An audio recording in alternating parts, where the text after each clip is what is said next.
My artistic practice is very site-specific. So I design works or I adapt my works to the place where they are going to be shown.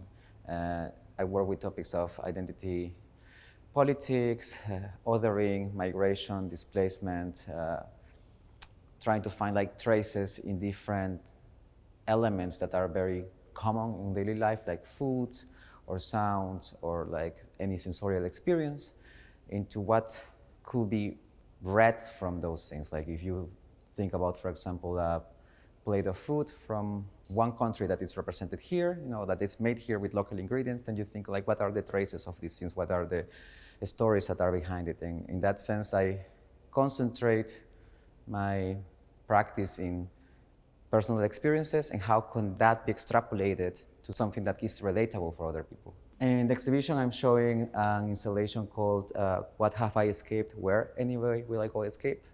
It's titled after one sentence that James Baldwin pronounced. All the things that are troubling for him at that moment in time, being like a gay black writer in America at that time, will not cease to be an issue because that were part of their identity.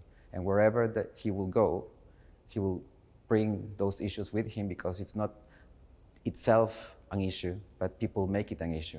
I think like the question in itself was very important to describe how different marginalized and invisibilized problems and communities and peoples are not able to escape their reality because that's part of who they are. I produced this shelter unit, which originally was complete with all their glasses, pristine, shiny, everything else. And during the performance, I shattered with this stick the glass.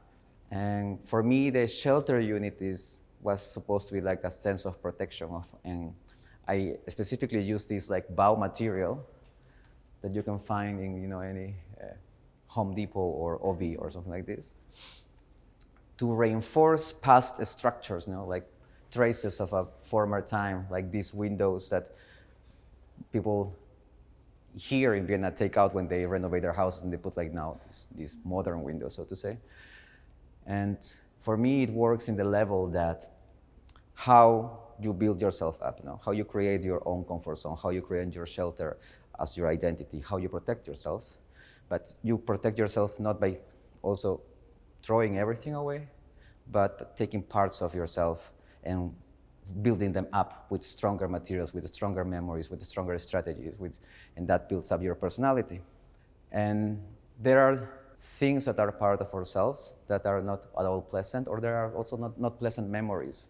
And there may be aspects of our personalities that are, kindness, for example. Maybe the kindness that we have in our personalities doesn't come by spontaneous reaction, but maybe something terrible happened to us, and we learn how to deal with that, and then we develop some form of kindness, or any other aspect of human personality.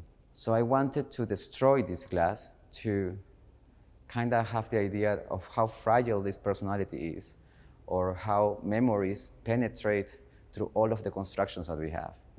These mental structures that we project onto the people, and then we process them individually, personally, intimately with ourselves, maybe if we are lucky with someone else or with a group of people, but at the end of the day, we live with ourselves. And these memories, in spite of the fact that we want to construct ourselves in different ways or project a better image of ourselves, they will penetrate, and we will not be able to deny who we are, and we will not be able to escape that reality that is our identity. And that's how that connects to the title.